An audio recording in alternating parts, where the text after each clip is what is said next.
Salut à toutes et à tous, je vous souhaite la bienvenue dans un nouveau numéro des LTP Demande Conseil.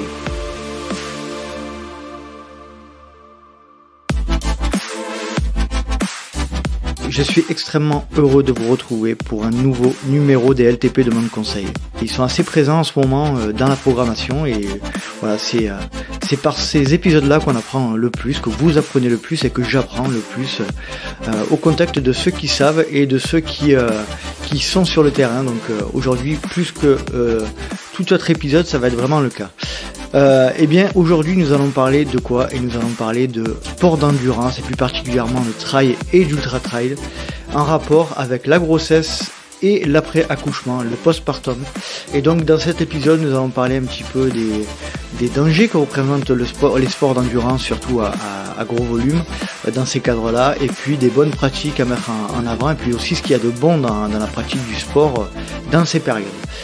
J'espère que vous allez apprécier cet épisode en compagnie de deux invités professionnels. La première qui est médecin du sport à Lyon en la personne de Marion Delépierre qui a été invitée dans l'épisode numéro 111 du LTP, et Blandine Lirondelle qui a été invitée dans l'épisode 93 et qui est gynécologue obstétricienne. J'espère que vous allez apprécier la conversation avec Blandine et Marion. Bonne écoute. Je suis avec Blandine Lirondelle et Marion Delépierre. Salut les filles, comment allez-vous? Eh ben, coucou. Merci de nous avoir invités à ce super podcast et hâte de parler de ce sujet super intéressant qui est le trail dans la période de la périnatalité. Comment vas-tu, Marion? Ça va et toi? Du coup, aucune de nous deux osait parler. On se laissait la primeur, tu vois. Donc, ravie de te retrouver pour ce nouveau podcast et accompagné de Blandine. Merci à vous deux. Donc, je rappelle, Blandine est apparue dans l'épisode 93 et Marion dans l'épisode 111. Marion, est-ce que tu peux nous donner un petit peu, juste avant qu'on rentre dans le sujet, là, qui sera effectivement le trail, les sports d'endurance avant et après l'accouchement. Est-ce que tu peux nous parler un petit peu de ton actualité sportive? Mon actualité sportive, je suis en train de me transformer en cycliste. C'est vrai? Ouais, j'ai eu un petit été un peu compliqué avec une blessure qui m'a embêtée début juillet. Du coup, voilà, écoute, c'est l'actualité sportive est remaniée en cette mi-saison. Du coup, je ne participerai pas à la CCC la semaine prochaine parce que je vais me remettre à courir là juste cette semaine. Donc, c'est totalement insuffisant, voilà, pour le but c'était pas de finir la CCC, ça je sais que je peux finir un 100 km, mais c'est voilà, là je reprends cette semaine, tu vois, j'ai fait. C'était quoi comme blessure? C'est quoi comme blessure que t'avais? J'ai un problème à la cheville en fait. Ouais.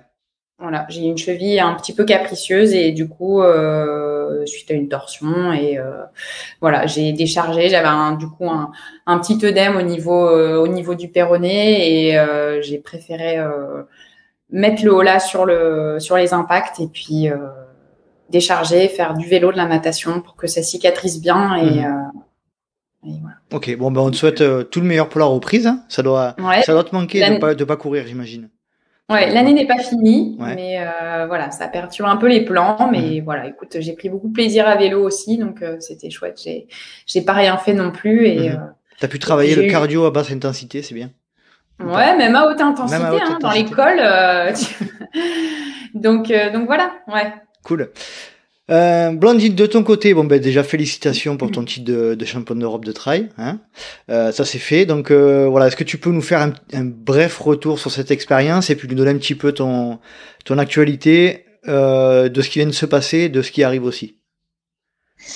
Eh ben merci pour faire un petit retour sur cette expérience. Effectivement, c'est vraiment une course qui me tenait vraiment à cœur parce que pareil, j'ai eu un début de saison on va dire pas compliqué, mais où je me suis fait opérer d'une endofibrose et cette course des championnats d'Europe, c'était ma course où je revenais. Enfin, c'était ma course de retour. Si on m'avait dit 3 mois auparavant, voilà, l'objectif c'était de la finir et au moment de mon opération, l'objectif c'était d'être de pouvoir légitimement porter le maillot de l'équipe de France. Et finalement, j'ai vite senti que dans la reprise après mon opération, je me sentais bien en forme, j'ai eu de super sensations. Je sais pas si c'est l'envie, si c'est la fraîcheur, mais je savais que je pouvais faire quelque chose de bien aux Europes. Et voilà. Et donc je suis très contente de ce retour et de ce titre qui a vraiment bien démarré la saison. Et ensuite, oui, mon état de forme, c'est plutôt assez confirmé parce que j'ai fait une jolie course au Monté du Deg et là dernièrement à Stranda en Norvège. Et moi, à l'inverse de Marion, je vais faire la CCC où je suis inscrite. Je vais découvrir ce nouveau format de 100 km. Plutôt très excitée de découvrir ça, un petit peu avec un petit peu d'appréhension parce que voilà, ça va être tout nouveau, mais j'ai vraiment j'ai l'envie en tout cas de faire cette course pour découvrir encore une nouvelle aventure et de nouvelles sensations.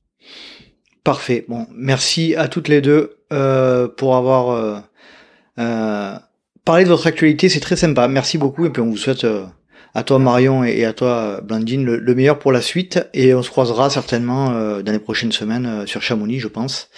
Allez, on va attaquer le sujet donc principal de cet épisode puisque on a décidé de s'axer sur deux parties. Qui est la période avant l'accouchement et la période postpartum, donc après l'accouchement. Déjà, est-ce que Blandine, tu pourrais nous rappeler un petit peu quels sont les bienfaits d'une pratique sportive dans la période d'une grossesse? Le gros souci de nos jours en mon sens, entre le sport durant la grossesse, c'est que il y a des mythes, des fausses idées qu'il faut absolument casser. C'est-à-dire que le sport pourrait être mauvais pendant la grossesse. Enfin, c'est vrai qu'on entend beaucoup dans le milieu médical, peut-être des anciens gynécologues qui déconseillent fortement une femme enceinte de pratiquer une activité.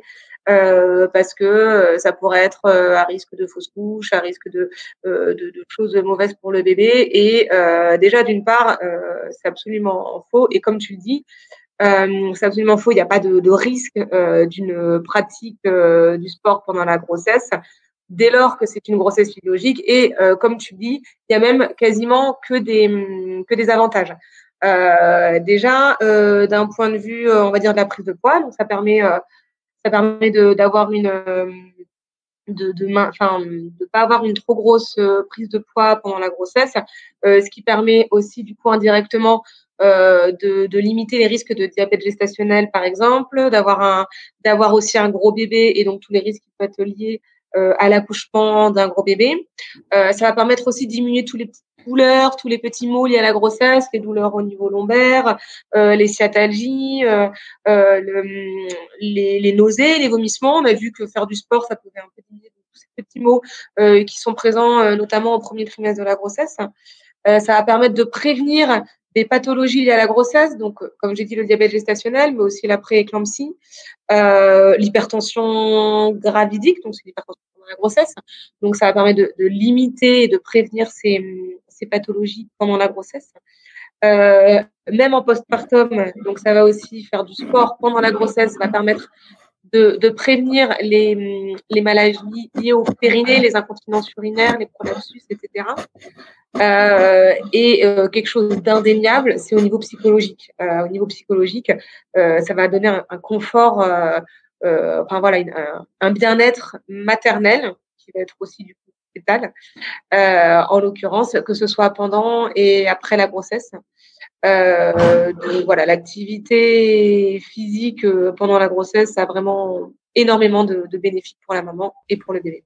Toi, Marion, de ton côté, vu que tu es médecin du sport, je le rappelle, tu reçois souvent des femmes enceintes qui te posent la question, qui sont dans le questionnement par rapport à ce sujet-là. Est-ce que je dois faire du sport? Jusqu'à quand? Jusqu'à quel mois de gestation, etc. Ça t'arrive de rencontrer ce type de situation? Ouais, pas mal quand même. vraiment pas mal de consultations, alors pas tous les jours non plus, mais chez des femmes enceintes de premier trimestre, voire même un peu après, mais souvent c'est au tout début de la grossesse parce qu'en gros elles savent pas quoi faire, quoi. Enfin, entre ce qu'on dit sur internet, ce que dit le gynécologue, ce que dit le médecin généraliste, voilà, elles ont des sons de cloche un peu différents parfois même chez les professionnels de santé, hein. Enfin, je pense que Blandine elle peut le confirmer. On n'a peut-être pas tous le même discours aussi entre professionnels de santé. Donc, faut imaginer, voilà, annonce de la grossesse, je suis sportive, qu'est-ce que j'ai le droit de faire? Donc, oui, effectivement, j'ai quand même eu pas mal ce motif. Après, voilà, tout ce que vient de dire Blandine, tous les bienfaits, c'est prouvé, c'est validé et c'est ce que je leur répète en consultation. Après, il y a un seul sport, enfin la plongée, voilà, c'est le sport qui est contre-indiqué pendant la grossesse. Et puis les sports avec un gros risque de chute, les sports type sport de combat aussi. C'est vrai que c'est pas recommandé d'avoir un traumatisme abdominal, mais en soi, il y en a énormément d'autres. Moi, c'est vrai que je vois beaucoup de coureuses à pied, de coureurs à pied, et du coup, la question revient toujours sur la course à pied. Est-ce que j'ai le droit de courir? Et c'est vrai que en soi, il n'y a pas de contre-indication. On a le droit de courir. Quand on regarde un peu, du coup, je m'étais penchée un peu sur la question au niveau de tout ce qui est HAS, enfin les recommandations de la Haute Autorité de Santé. C'est vrai qu'en général, ils préconisent à partir du 5-6e mois de pas forcément encourager vers les sports à impact type course à pied. Mais après, voilà, est-ce que la course à pied, c'est vraiment un sport à haut impact? Enfin, ça dépend aussi, je pense, de comment on court. Ça dépend pour qui. Ça dépend pour qui. Non, mais voilà, donc Blandine, je pense que tu voulais… Non, c'est rigolo que tu dis ça parce que je suis justement en train de suivre une formation à la clinique du coureur sur le sport chez la femme. Et justement, une des intervenantes était justement en train de dire, quand j'entends que parler les gens comme quoi la course à pied est un sport à impact, un haut impact, j'ai envie de pleurer. Elle dit, c'est peut-être un sport à faible impact, mais s'il vous plaît, voilà, ne considérez pas que la course à pied est un sport à haut impact. Et donc, comme tu dis, effectivement, Marion, et je crois que tu as tout à fait raison, on peut considérer que la course à pied est un sport à faible impact, et ce qu'on considère comme haut impact, c'est le trampoline, les sauts, la gymnastique. Mais la course à pied reste a priori, effectivement, un sport à impact, mais relativement faible, voire ou modéré. Toi, il y a beaucoup de sports. Vas-y, Marion, pardon. On parle des sports à impact. Et en fait, c'est aussi ce qui pose souci, c'est les sports avec des hyperpressions abdominales, quoi.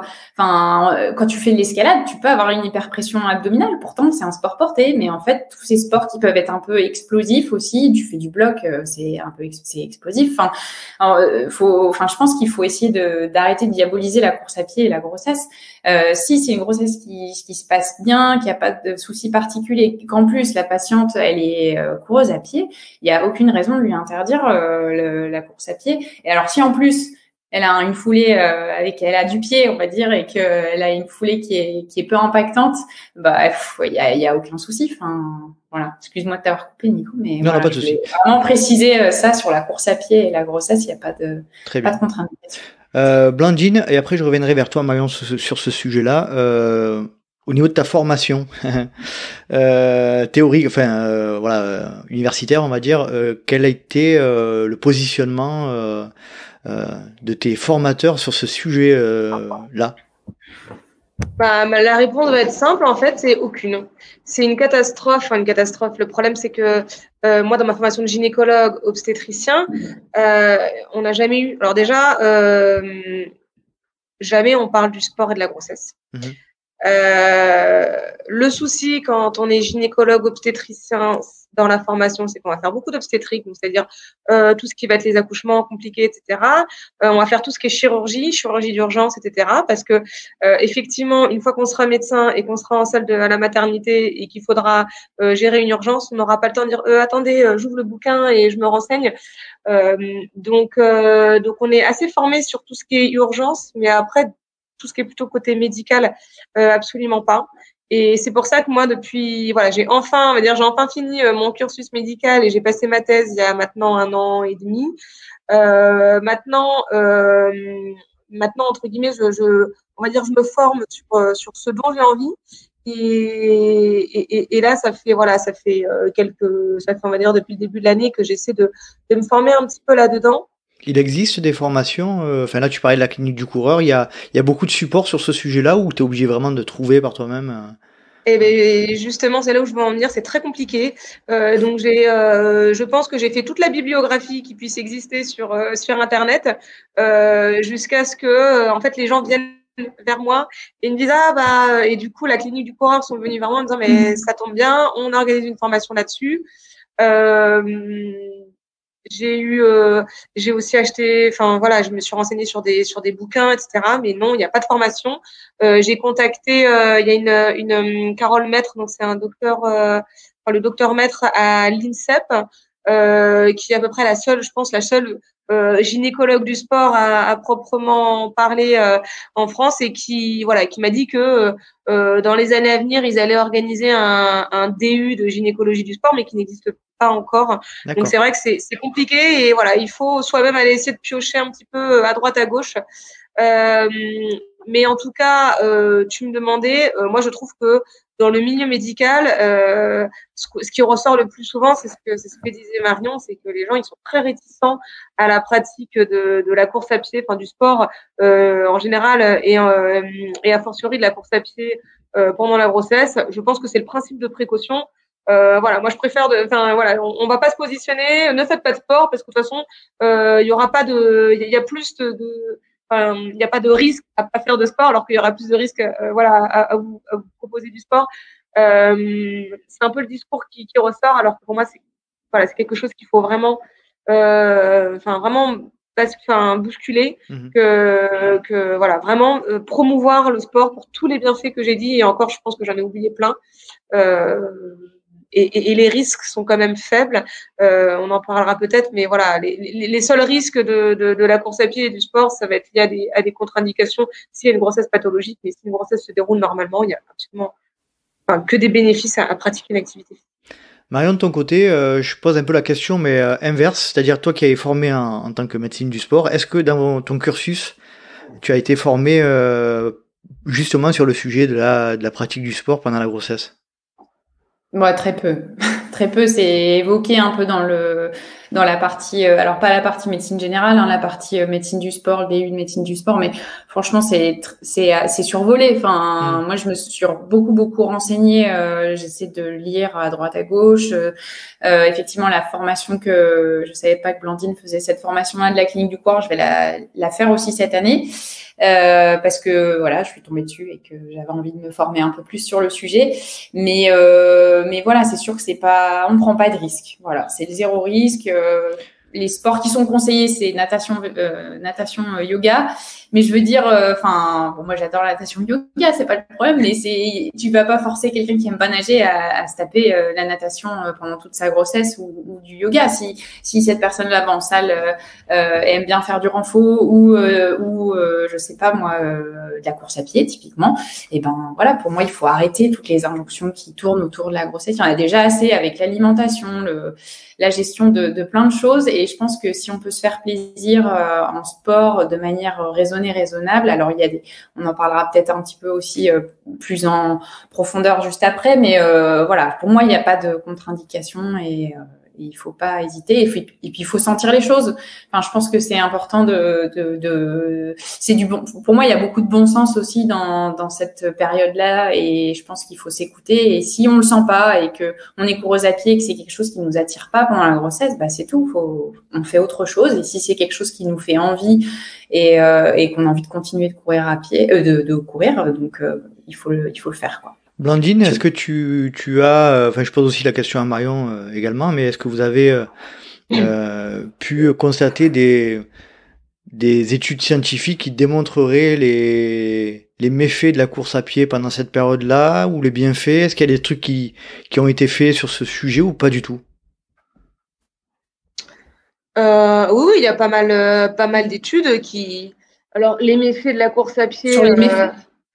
Peu importe, les bienfaits ou les méfaits, est-ce qu'il y a des études sur ce sujet-là, course à pied et grossesse, quoi? Et effectivement, comme je disais, sur les méfaits, finalement, il y en a très peu parce que justement, toutes les études la plupart des études qui ont été faites montrent que des bienfaits. Après, ce que je reproche, ce qui est peut-être reprochable aux études, c'est que c'est comme toute étude qui est faite sur la femme enceinte, c'est que ça va être et on va pas, entre guillemets, voilà, comme je te dis, on va pas prendre de risques, donc ça va être des études. Si on parle par exemple en l'occurrence de la course à pied, on va mettre en évidence tous les bienfaits de la course à pied, mais ça va rester des activités en aérobie, on va dire à faible intensité, pas trop, avec une fréquence, voilà, à intensité pas trop élevée, pas trop fréquent non plus, pas trop long, parce que voilà, on n'ose pas faire des études sur la femme enceinte en faisant du fractionné et de haute intensité. Après voilà, c'est un peu difficile toujours la femme enceinte à mettre en place ceci. Et énormément d'études aussi qui ont surtout montré que l'activité physique et en l'occurrence la course à pied n'était pas n'augmentait pas le risque de fausse couche spontanée, d'accouchement prématuré, de retard de croissance intra-utérin, voilà tout ce qu'on peut croire de bébé qui est secoué ou je sais pas quoi. Ou voilà, c'est surtout que toutes les études ont montré que finalement les femmes qui pratiquaient une activité physique versus celles qui n'en pratiquaient pas n'avaient pas plus de risques de pathologies liées à la grossesse. Et voilà, toutes les études ont montré ça et ça c'est indéniable. Toi, Marion, de ton côté, si demain, j'imagine que c'est déjà arrivé, une femme enceinte qui arrive à, on va dire 6 mois de grossesse, tu lui préconises quoi, quand même de faire attention, de faire plus attention à ses sensations, parce que j'imagine qu'au niveau, par exemple au niveau lombaire, il doit y avoir des impacts plus importants quand même, malgré tout. Est-ce que toi, tu as quand même des conseils un peu à donner à ces femmes-là qui arrivent à des périodes de gestation avancées quand même? Ouais, tu veux dire au niveau du dernier trimestre, par exemple, dernier trimestre de grossesse et tout. C'est sûr, pour le coup, je recommande pas le travail en intensité. Si elles connaissent un peu tout ce qui est seuil VO2, moi je dis il faut jamais dépasser 65-70% à ce stade-là. Il faut rester vraiment en endurance. Il faut savoir pouvoir parler pendant l'effort. Si elles sont avec un cardio, c'est encore mieux parce que du coup elles peuvent surveiller au niveau de la fréquence cardiaque. Après, je pense que, là on parle beaucoup de chiffres et tout ça, mais je pense qu'il y a le ressenti qui est hyper important, savoir si elles se sentent bien. À mon avis, il doit y avoir quand même pas mal une certaine pesanteur pelvienne aussi. Je pense que le corps se transforme à vitesse grand V. Donc, c'est sûr que au niveau des sensations, de la proprioception, du centre de gravité, il y a quand même beaucoup de choses qui se modifient au fil des mois. Donc, bien rester à l'écoute de ces signes-là. Donc, qu'est-ce que j'ai dit? Ouais, ça, la fréquence cardiaque, l'altitude. Moi, c'est vrai que pour celles qui habitent en montagne et qui vont crapahuter, je leur dis de passer 2000. J'aime pas trop quand même. En tout cas, je le recommande pas à partir du 5e mois de grossesse, 1008, 2000. Ou alors vraiment en endurance et pas faire monter le cardio au-delà de 2000. Je trouve que c'est bien de respecter on va dire cette altitude et faire attention au risque de chute et puis se faire plaisir. Après, c'est pas, au final, tu vois, il y a pas beaucoup de recommandations. On dit aussi d'éviter tout ce qui est effort à plat d'eau. En piscine, il n'y a pas de souci. Tu me diras, Blandine, si tu confirmes ou pas, mais j'avais lu que tout ce qui était exercice à plat d'eau à partir du 5e mois de grossesse, c'était pas forcément recommandé. Je pense qu'il doit y avoir un souci avec la veine cave ou, tu à partir de quel mois, pardon, Marion? 5e mois, il me semble. Ouais. Blandine, si tu veux compléter, mais voilà, moi c'est les recos en gros que je donne. Passer 5-6 mois, faire attention quand même à la fréquence cardiaque et pas dépasser 65-70% de la FC max, l'altitude, faire attention parce que voilà, faut se réapproprier un peu son corps, il se modifie, donc au niveau proprioception, centre de gravité, ça change quand même pas mal de choses. Et puis voilà, éviter les efforts avec des grosses hyperpressions abdominales. Type des gros soulevés de terre ou des choses qui pourraient mettre à mal le périnée qui est déjà quand même pas mal sollicité. Donc voilà pour ce qui est des petites recommandations. Blandine, Et puis, vas-y Marion. Oui, et après, enfin c'est tout bête, mais l'alimentation, l'hydratation, faut bien s'hydrater encore plus quand on est enceinte. Faut vraiment bien essayer de compenser les pertes, surtout ces périodes où les femmes enceintes durant l'été, typiquement quand il fait chaud, on a une sudation qui est quand même plus importante quand on est enceinte, donc faut bien supplémenter les pertes. Quitte à se peser, faire un test, se peser avant d'aller faire du sport en brassière, et puis se peser après sans être allé uriner. Et puis on voit un petit peu au niveau de la perte hydrique, et c'est facile à quantifier en termes de pesée. Donc bien s'hydrater, bien manger varié, équilibré, les apports caloriques qui sont augmentés au fur et à mesure de la grossesse, surtout deuxième et troisième trimestre. Donc ne pas hésiter à se faire suivre par un diététicien, un nutritionniste pour voir. J'ai pas les chiffres en tête, mais il me semble de mémoire qu'il y avait au premier trimestre, c'était à peu près 300 kilocalories en plus. Deuxième, ça doit être 400, 500, et dernier trimestre, ça doit être autour 500, 600 kilocalories par jour en plus. Quand on fait du sport et qu'on est enceinte. Voilà. D'accord. Blandine, tu souhaites compléter le sujet de plus on approche de l'accouchement, est-ce qu'il y a des recommandations à prendre en compte? Alors c'est vrai que Marion a cité les recommandations de l'HAS qui ont été qui étaient sorties en 2010 et qui ont été revues en 2019. Mais je trouve, à mon sens, alors j'avais cette impression-là avec tout ce que j'avais un petit peu lu dans la littérature et le fait d'avoir participé là, moi je suis à ma première journée de formation au niveau de la clinique du corps, me permet de renforcer l'idée que j'avais. L'HAS, c'est très bien. Ils ont mis des recommandations pour essayer d'augmenter un petit peu, mais je les trouve encore un petit peu trop réducteur et un petit peu trop dans la retenue. Et c'est-à-dire que j'aurais plutôt tendance à dire, moi, que la course à pied, on peut même continuer, même après 5-6 mois de grossesse, on peut même en faire jusqu'au 8e, 9e mois de grossesse, si la maman douleur, si la maman se sent bien, voilà, bien sûr toujours aux sensations. Voilà, elle peut diminuer la vitesse, forcément on peut diminuer la vitesse avec toutes les modifications physiologiques et la mécanique, mais finalement, ce que dit l'HAS, on peut même aller encore plus loin, quoi. Donc, on peut aussi continuer la grossesse, la course à pied au-delà de 5 mois si tout se passe bien. Le fait de pas pouvoir faire des choses sur le dos, donc effectivement, c'est à cause d'un qu'on appelle le syndrome cave, c'est-à-dire que l'utérus grossit, comprime la veine cave à droite et la veine cave, voilà, qui va permettre le retour veineux. Donc ce qui peut donner un petit peu des malaises à la femme enceinte. Cela dit, encore une fois, si on fait des activités sur le ventre et que finalement on se sent très bien, il n'y a pas si à 8 mois, on va aller faire des petits exercices sur le dos. Donc là encore, c'est encore le principe de prévention. Mais effectivement, si on va être, moi, j'irai encore un tout petit peu plus loin j'irai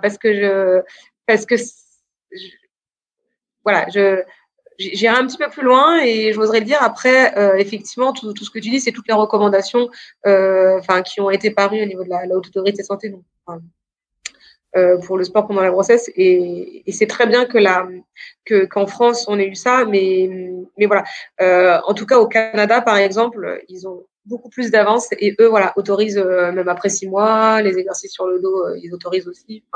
Donc on a un petit peu de retard par rapport aux autres pays, mais en tout cas il y a quelque chose qui est en mouvement et qui est fait et c'est très bien.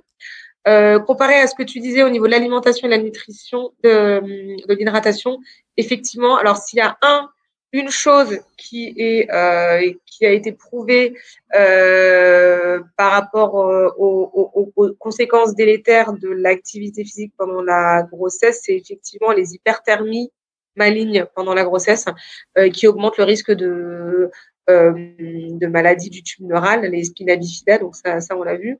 Cela dit, après ça reste du bon sens comme tu dis. On va pas aller courir en pleine canicule à midi et se faire 1 heure quand on est enceinte. Et là, effectivement, il y a des risques d'hyperthermie et des risques pour le fœtus. Il faut toujours respecter parce que pendant la grossesse, on a une thermorégulation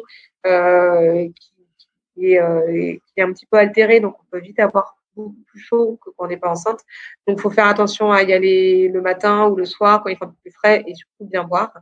Et au niveau de l'alimentation, effectivement, comme tu dis, de toute façon, ça reste une des contre-indications relatives à la pratique du sport. C'est si une maman ne s'alimente pas bien ou se sous-alimente, on va lui déconseiller de pratiquer une activité physique de façon régulière parce que voilà, il faut toujours équilibrer la balance entrée sortie, d'autant plus qu'on est enceinte. Donc effectivement, là, je rejoins tout ce que dit Marion à ce niveau-là.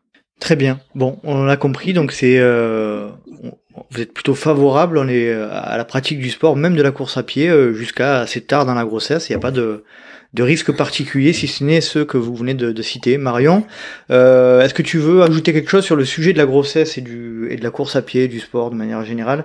Moi, j'aimerais peut-être que tu parles, peut-être est-ce qu'il y a une notion de fréquence? Est-ce que la femme enceinte peut y aller tous les jours? Est-ce que il y a une notion de limitation de distance, de temps? Est-ce que on peut parler de ça ou pas? Honnêtement, il n'y a pas de réelle limitation. Si elle a l'habitude d'y aller 5-6 fois par semaine, qu'elle y va 5. Enfin, il y a rien d'écrit en fait sur. Il faut faire que 3 séances dans la semaine d'une durée de maximum 40 minutes. Non, en soi, c'est encore une fois une question de ressenti et de bien-être. Et puis si on est fatigué, qu'on se sent pas forcément très bien et qu'on a quand même envie d'aller faire du sport et que là aujourd'hui ça fera 30 minutes et que demain ça fera 1 heure, voilà, il n'y a pas de souci particulier. En fait, non, j'ai pas de recommandation. 5 fois par semaine, c'est tout à fait possible. Ceux qui disent non, 1 seule fois par semaine, ça suffit. En fait, c'est si on a l'habitude d'y aller 5 fois par semaine, 1 heure, on peut y aller 5 fois par semaine, 1 heure. Il y a pas de problème. Il faut bien le tolérer, comme on a dit tout à l'heure, et le faire en toute sécurité. Mais non, il n'y a pas de souci ni de restriction à ce niveau-là. Blandine, puisqu'on est dans un podcast de trail, je me pose quand même la question s'il y a une restriction particulière sur les descentes notamment. Ou pas du tout. Alors, non, alors je n'ai pas, encore une fois, je n'ai pas notion et j'aurais pas d'arguments scientifiquement prouvés. Mais effectivement, alors notamment, alors là on va surtout parler pour la protection périnéale, pour le risque d'incontinence urinaire ou de prolapsus. On va vraiment favoriser, on va essayer de limiter, voilà, si possible effectivement le travail en descente avec des appuis surtout, on va dire tout ce qui est attaque talon ou voilà dès qu'on retient ou enfin qu'on est trop dans la retenue, etc. en descente, ça va favoriser le risque de troubles pelviens. Donc, en tout cas, pendant la grossesse et dans le postpartum, pour prévenir ou alors traiter les problèmes de périnéaux, on va favoriser la course en montée plutôt que la course en descente. Donc, on peut courir en montée et puis marcher en descente, ou alors si on est en montagne, prendre le téléphérique, enfin pour les téléphériques pour redescendre. Mais effectivement, concernant les risques de pathologie périnéale, c'est quand même pas très conseillé si on a déjà une incontinence urinaire d'aller faire trop de travail en descente, ça peut majorer. Et pour en revenir aux recommandations, oui, je voulais juste faire une petite aparté, c'est ce que disait Marion, effectivement. Effectivement, il n'y a pas vraiment de restrictions en termes de temps, de fréquence, etc. Ça reste du bon sens. Je voulais juste faire une petite aparté sur les signes qu'il faut connaître aussi lors de la pratique. Et aussi lors de la course à pied, il y a des signes d'alarme que la maman doit connaître et doit respecter. C'est-à-dire que si mais ça reste encore du bon sens, si elle ressent des contractions rapprochées douloureuses, s'il y a une perte de liquide, une perte de liquide amniotique qui peut faire suspecter une rupture prématurée de la poche des os, s'il y a n'importe quel malaise, vertige, palpitations, etc.,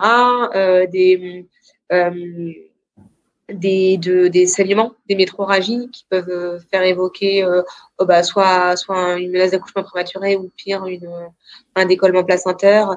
Voilà, toutes ces choses-là doivent faire stopper l'activité physique et et aller à la maternité si c'est saignement, contraction avant 34 semaines, perte de liquide, tout ça, il faut aller aux urgences pour éliminer ce genre de pathologie. Je voulais juste, je pense que c'est aussi intéressant de savoir les signes d'alarme.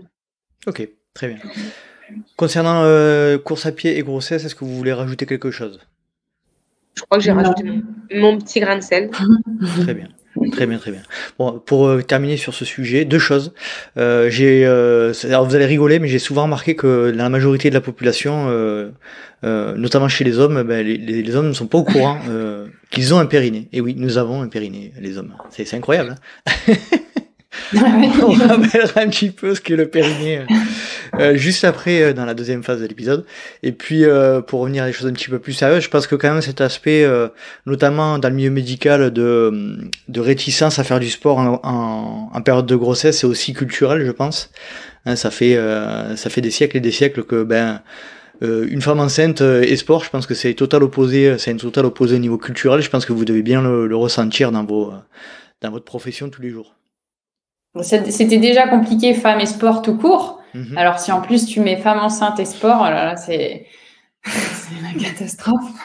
Non, mais voilà, oui, comme tu dis, en fait, c'est un problème un peu plus sociétal, quoi. Enfin, c'est vrai que quand tu es informé quand tu vois tous les bienfaits qu'il y a et les peu de risques, en fait, qui existent, tu te dis, mais pourquoi, en fait, pendant tout ce temps, on l'a contre-indiqué. Donc, je pense que ça va rentrer dans les mœurs, dans les habitudes. Et plus les femmes seront informées, mieux ce sera. Et puis, il y en aura de plus en plus. Aujourd'hui, le sport n'est plus contre-indiqué par rapport à avant. Avant, c'était vraiment contre-indiqué, la pratique du sport. Globalement, chez les femmes, tu veux dire? Ouais. Ouais, c'était pas du tout recommandé, quoi. Il fallait que l'énergie serve à la gestation et il fallait que la femme se repose pour qu'il y ait aucun risque pour la grossesse. Donc non, c'était pas du tout recommandé. Après, je peux pas te donner de date précisément, mais en tout cas jusqu'à très peu. Historiquement, même chez la femme tout court, dans les années 80, même chez la femme tout court, on considérait que le sport pouvait être néfaste à la femme. On disait même que pouvait y avoir des descentes, enfin même que l'utérus pouvait carrément se décrocher, voilà. Et donc, mais finalement, jusqu'à dans les années 2000, oui, on considérait que, alors bon, moi, j'aime pas ça, mais j'ai l'impression qu'on considérait jusqu'à les années 2000 que la grossesse était une maladie, donc il fallait pas majorer cette maladie par la pratique de la course à pied, que le bébé pouvait être secoué, que voilà.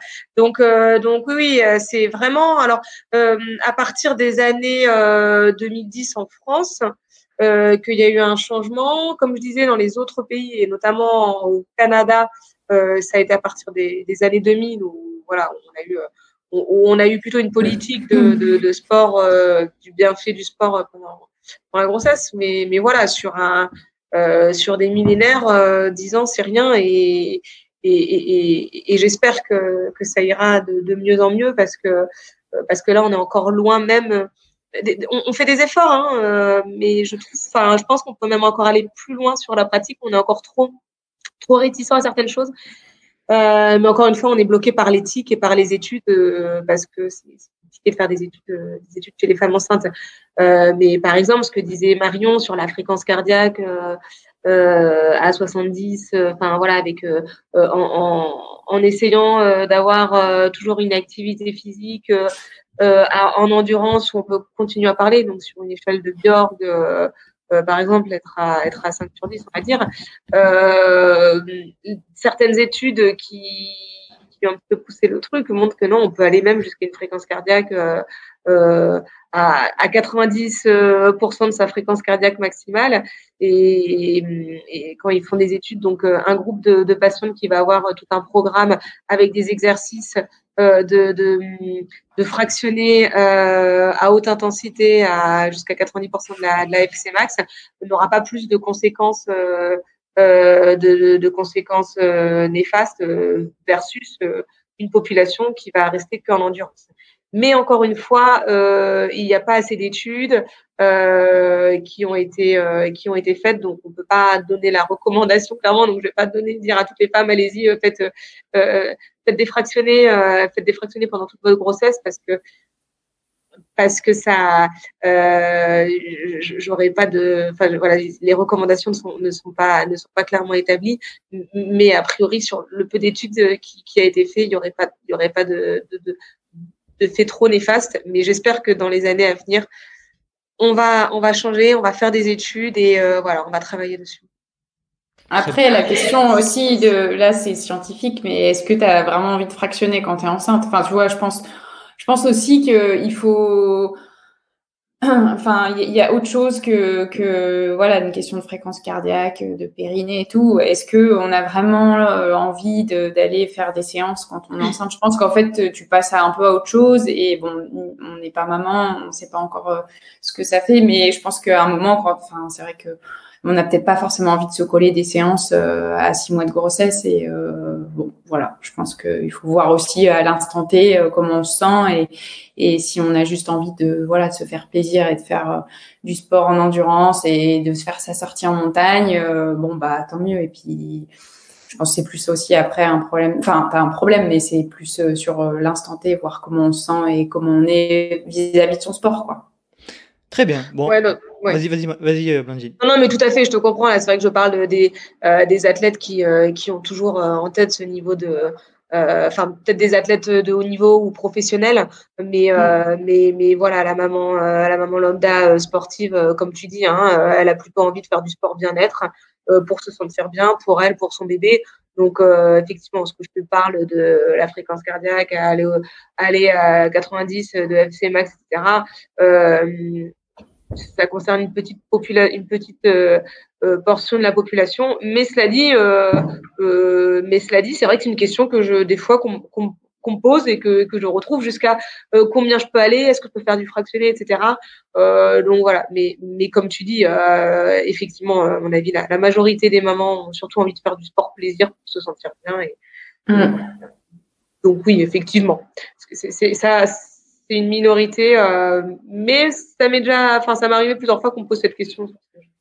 D'accord. Très bien. Ok pour cette partie. Donc on va passer maintenant à la partie après l'accouchement. Alors là, je vais poser une question large. Qui veut prendre la réponse? La question est comment reprendre? C'est vachement. C'est vrai. Sacrée question. Alors, je vais me lancer.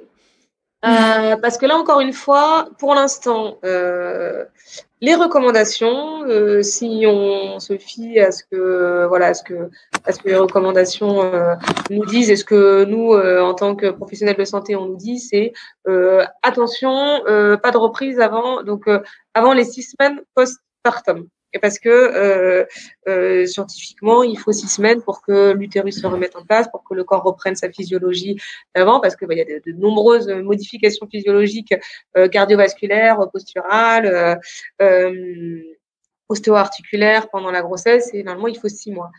6 semaines, pardon. Mais 6 semaines, c'est long, et 6 semaines, ça permet aussi, c'est aussi du temps perdu entre guillemets, parce qu'on a le temps de se justement, on attend que les muscles s'atrophient, etc.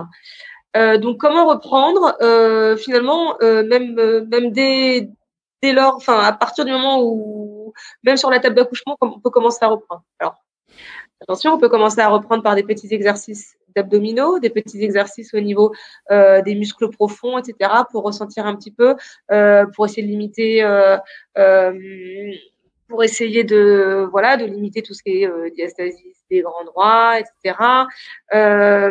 Et il faut reprendre de façon vraiment très intelligente, il faut s'écouter, mais tout ce qui est exercice un petit peu de musculature, abdominaux, profonds, pelviens, etc., ça on peut commencer dès le lendemain du postpartum. Concernant par contre la reprise de la course à pied, voilà, là c'est encore ça va être vraiment au cas par cas en fait. mais j'aurais quand même tendance à j'aurais quand même tendance à dire de pas reprendre non plus la course à pied trop tôt, pas avant 4 à 6 semaines. Mais cela dit, avant ça, on peut très bien faire d'autres exercices d'abdominaux, on peut faire des exercices en décharge avec du vélo elliptique, de la natation. Et il faut toujours être assez entouré de son kiné, de sa sage-femme ou voire d'un médecin du sport qui s'y connaît.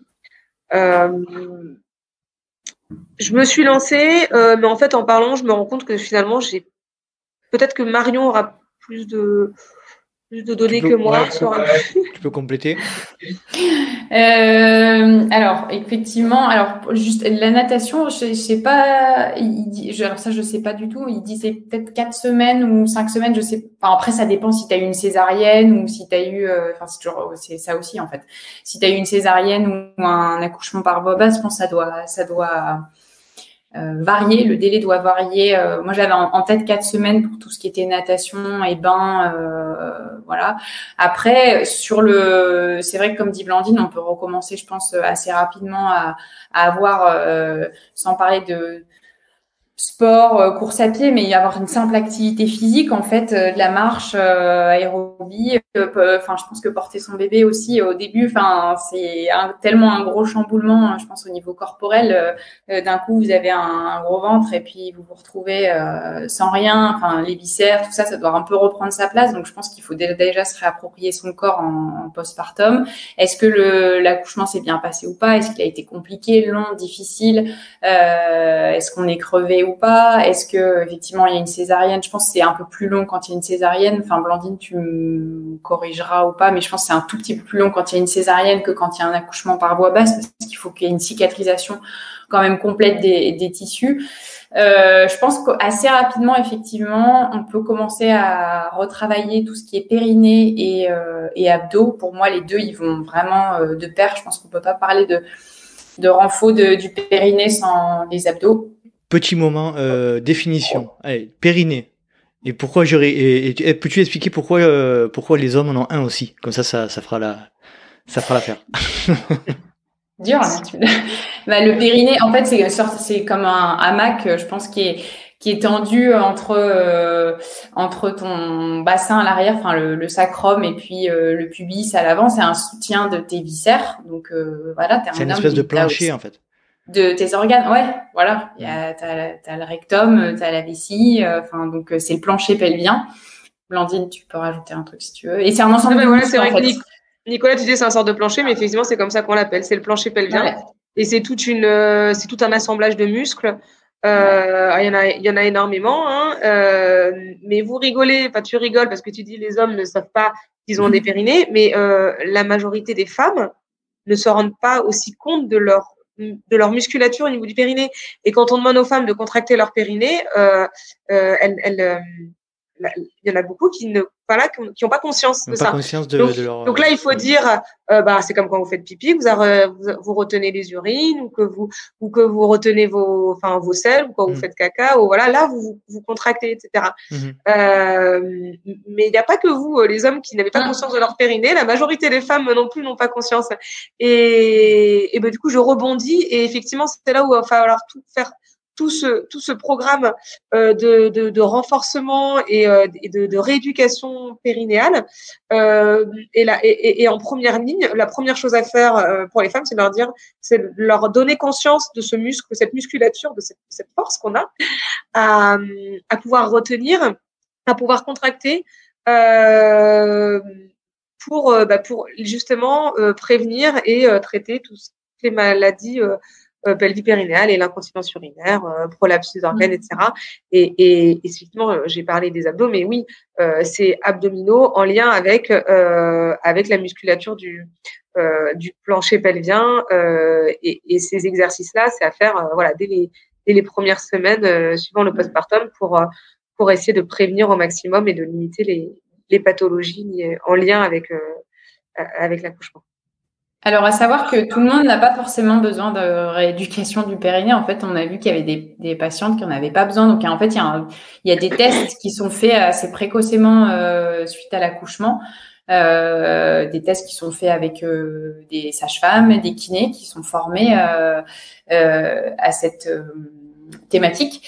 Et du coup, il y a un test qui est fait. Et c'est vrai qu'il y a certaines patientes qui n'ont pas forcément besoin de cette rééducation-là du périnée.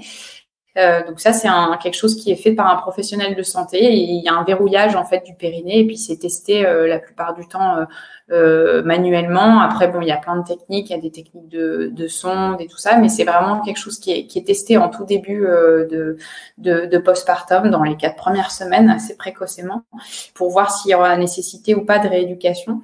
Mais c'est vrai que ça, c'est hyper important de ce point-là, périnée, abdos, rapprochement des grands droits, c'est vraiment quelque chose qu'on peut mettre en place assez rapidement, la marche aussi, et puis après, faut sentir les choses, et puis assez rapidement, on peut recommencer à tester marcher course en alternant une minute par exemple pour tester un petit peu est-ce que j'ai des douleurs, est-ce que j'ai des saignements, est-ce que comment je me sens, ça c'est des choses qu'il faut tester. On peut pas dire non, tu attends les 10 semaines, les 16 semaines avant de pouvoir recourir. Je pense qu'il faut si le périnée c'est ok, si les sensations sont bonnes, s'il n'y a pas de douleur, si on a envie aussi de retourner courir, ben, je pense qu'il faut s'écouter et puis essayer progressivement de réinstaurer tout ça au fur et à mesure des semaines, 4, 5, 6 semaines. Enfin, voilà, il faut bien sûr que ça se fasse en toute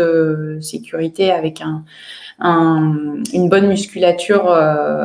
Une bonne musculature périnée abdos, et puis si tout va bien, il n'y a pas de souci pour reprendre progressivement, mais il faut vraiment s'entourer de professionnels de santé qui sont compétents là-dedans, donc sage-femme, kiné, il n'y a aucun souci de ce côté-là, il y a plein de professionnels qui sont très compétents là-dedans. Très bien, je vais la poser quand même, je sais pas si je vais passer pour un imbécile ou pas, mais bon c'est pas grave, je me lance. Y a-t-il des modifications anatomiques après l'accouchement, notamment au niveau du bassin, et est-ce qu'elles peuvent avoir un impact sur les alignements peut-être verticaux par rapport aux genoux, par rapport aux chevilles, je sais pas, voilà, je pose la question, je vous laisse y répondre si vous le voulez. Oui, alors déjà, il y a des modifications pendant la grossesse. L'utérus va augmenter de volume et ça, il y aura une involution de l'utérus qui va mettre 6 semaines. Enfin, l'utérus va reprendre sa forme seulement, enfin, on va mettre 6 semaines dans le postpartum avant de reprendre sa forme. Donc, pendant les 6 semaines, c'est vrai qu'on aura toujours cette gravité, cette pesanteur, enfin voilà, ce centre de gravité qui va être vers l'avant. Donc ça, il faudra le prendre en compte. On a aussi des modifications au niveau osseux, au niveau bassin, la symphyse pubienne qui s'élargit un petit peu, le bassin, les hanches qui vont s'élargir. On aura toujours aussi une imprégnation hormonale avec les oestrogènes qui vont créer une hyperlaxité, donc toujours en lien avec ce bassin qui va se déformer. Si la maman allaite, attention parce que l'allaitement, malheureusement, alors il y a que des bénéfices de l'allaitement. Moi, je suis pro allaitement, mais par contre, ça va avoir une petite incidence néfaste sur les os. Donc pareil, on peut avoir une petite ostéopénie transitoire après. Donc pareil, attention aux os. Donc tout ce qui est comme tu dis, au niveau de la course à pied, il va falloir faire attention à tous ces petites douleurs liées au niveau du bassin, au niveau du dos, au niveau des sacroiliaques, du fait de ce que je t'ai dit, donc le centre de gravité qui va être toujours beaucoup moins important que pendant la grossesse, mais on aura quand même l'utérus qui est un petit peu plus gros. On aura aussi les abdominaux, les grands droits qui s'écartent, ce qu'on appelle un diastasis. Et ça aussi, la ligne blanche, c'est pas ça? Exactement, c'est ça, c'est la ligne blanche qui s'écarte, et donc les abdominaux transverses. Les grands droits de l'abdomen qui s'écartent, et donc ça aussi, ça peut créer une sorte de pesanteur pelvienne. L'utérus qui est gros, mais aussi qui peut descendre, parce que pendant la grossesse, pendant l'accouchement surtout, quand on pousse, l'utérus il descend un petit peu, donc ça crée une pesanteur. Si on ne prend pas bien en charge ça, à force enfin, la conséquence à long terme, ça peut être un prolapsus d'organes. Donc oui, bien sûr, il faut être très vigilant sur tous ces petits symptômes que la maman peut ressentir, qu'un peut ressentir après l'accouchement. Et voilà, ça peut être des pesanteurs, des petites douleurs au niveau des hanches, comme je disais, et tout ça. Alors peut-être que Marion le saura mieux, mais je pense qu'effectivement ça peut se répercuter sur les genoux, sur les chevilles. On a aussi une petite hyperlaxité ligamentaire qui persiste à 6-8 semaines. Il y a une hormone pendant la grossesse, la relaxine, qui est encore présente jusqu'à 6-8 semaines. Et du coup, c'est vrai cette hyperlaxité-là, elle est encore présente. Et du coup, il faut faire attention à pas se blesser, à y aller vraiment progressivement. Tout à l'heure, je rebondis, tu parlais là d'ostéopénie.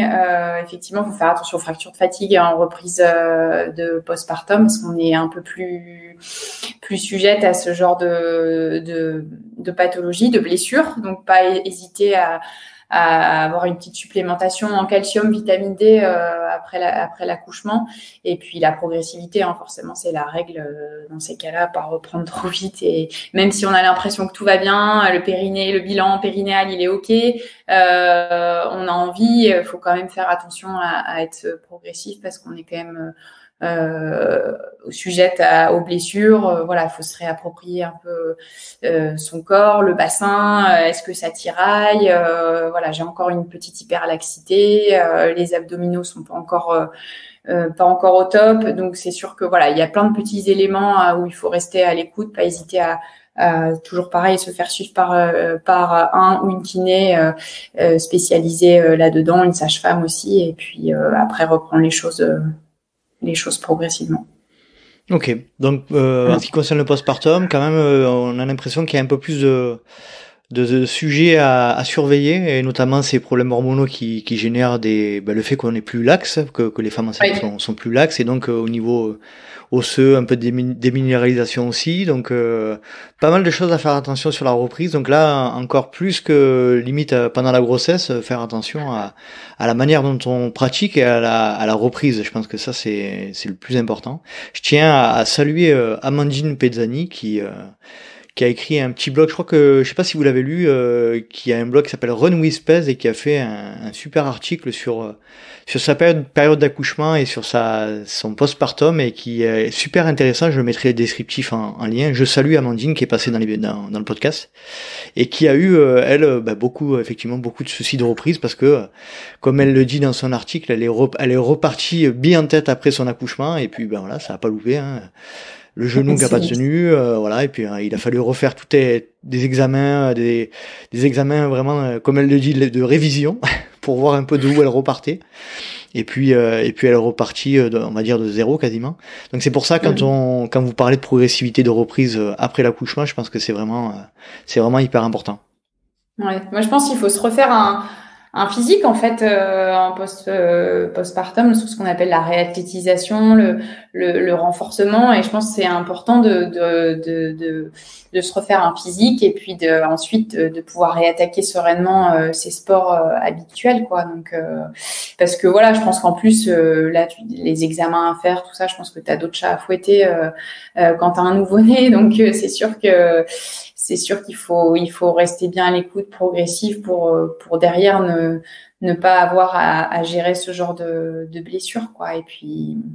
Et puis après, je pense que ça doit être aussi une nouvelle organisation. Là, il faudrait que ce soit une jeune maman sportive qui nous fasse part de tout ça. Mais je pense que ça doit être tellement un changement dans sa vie de tous les jours, qu'il faut réussir à recaler un peu le sport dedans, ses séances, l'allaitement s'il y a allaitement, donc ça doit pas être évident de tout faire coordonner dans les premiers mois. Blandine, tu voulais rajouter quelque chose, je crois. Non, mais je voulais un peu renforcer ce que dit Marion. Finalement, la reprise du sport dans le postpartum, ça va être le même principe que quand on coupe pour une coupure ou autre raison, quoi. Quand on s'arrête pendant 6 semaines, un mois ou 6 semaines, il va falloir reprendre de façon progressive. Ou une blessure, ou une blessure, par exemple. Une blessure, voilà.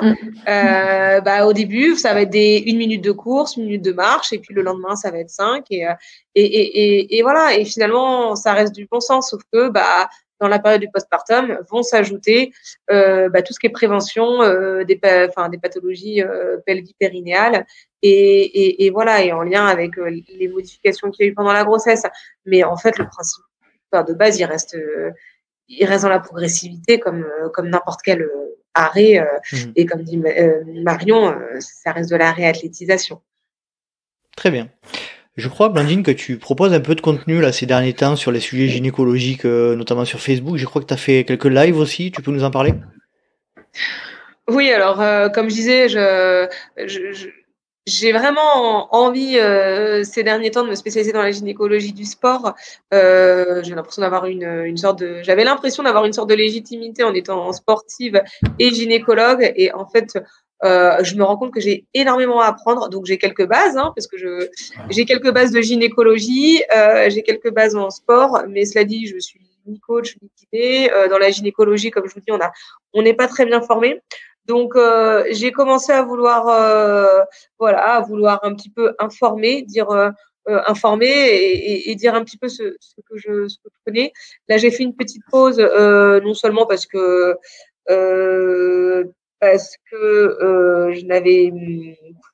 j'arrive pas à prendre le temps, et aussi parce que je me rends compte que je suis allée un petit peu au bout des petites connaissances que j'ai en fait, et je me rends compte que j'ai tellement d'autres choses à apprendre. Donc là, je suis un peu dans ma formation, et je vais essayer de reprendre ça. J'ai voulu faire effectivement des lives, c'est un peu je suis pas très douée à ce niveau-là.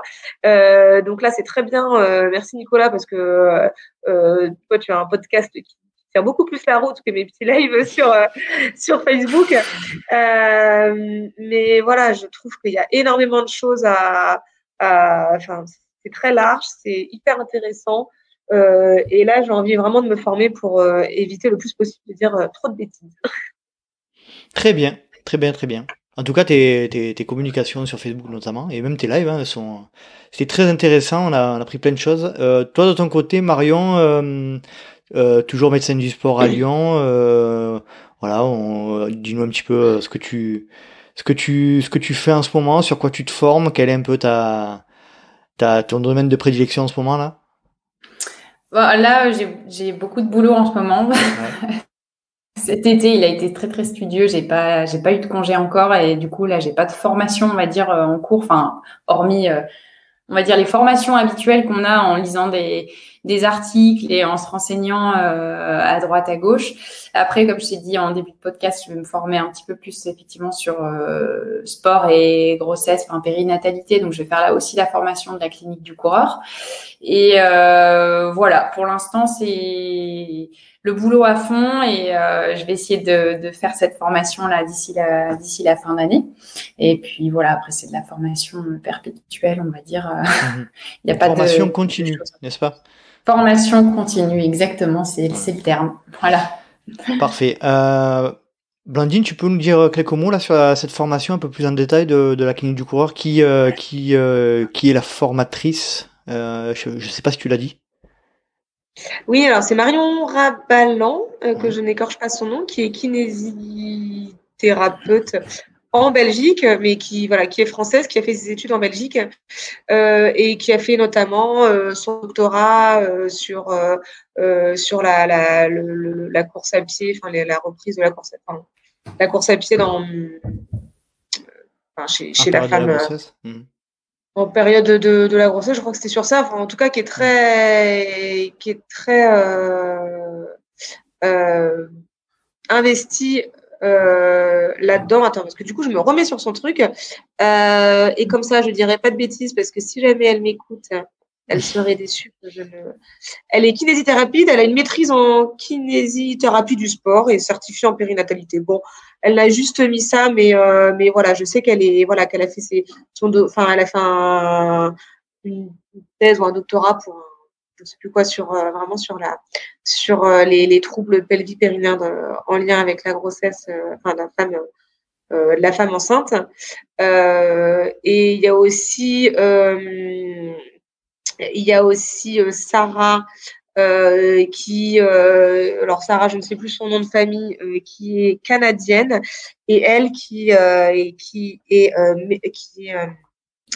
fait STAPS en fait, qui a fait STAPS, qui n'est pas prof de sport, mais qui a ouvert, si j'ai compris, plusieurs centres, plusieurs cliniques à Québec, en lien avec le sport dans la périnatalogie, donc avant et après grossesse, vraiment spécialisé pour les femmes enceintes, donc quelque chose qui n'existe pas en France, mais voilà, elle a ouvert 5 centres à Québec. Et il y a aussi Marina, qui est espagnole et qui est pareil, kinésithérapeute spécialisée dans la rééducation pelvique-périnéologie. Donc voilà, c'est hyper intéressant parce que c'est international et ils font voilà tout. Ils font vraiment le sport chez la femme, tout simplement. J'ai quand même l'impression qu'il y a vraiment une composante qui se sont quand même spécialisés dans la pelvipérinéologie. C'est quand même quasiment toutes des kinés, mais c'est très intéressant. Elles osent un petit peu casser plein de mythes et aller pousser un petit peu plus loin ce que nous on peut voir dans la littérature ou dans les livres. Donc c'est hyper intéressant. Je pense que tu vas apprendre beaucoup de choses et te régaler, Marion. Parfait. Alors, c'est à l'image de Blaise et de ses équipes, qu'on salue d'ailleurs. Exactement. Voilà, ouais. Est-ce que vous voulez rajouter quelque chose pour clôturer ce sujet course à pied, grossesse et postpartum?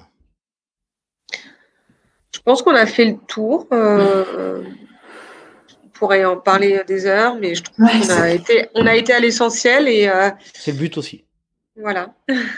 On pourrait en parler des heures, faire une table ronde. Je pense qu'il y aurait toujours moyen de. Non, voilà. Après, pour le mot de la fin, c'est faites-vous confiance et puis ça se passera bien. Ressenti et rien n'est interdit, mais faites-vous confiance et écoutez-vous. Voilà, c'est un peu le mot de la fin. On continue juste 5 petites minutes si vous voulez bien pour répondre à 2 petites questions d'Aurélie et Anaïs qui sont des fidèles Patreon.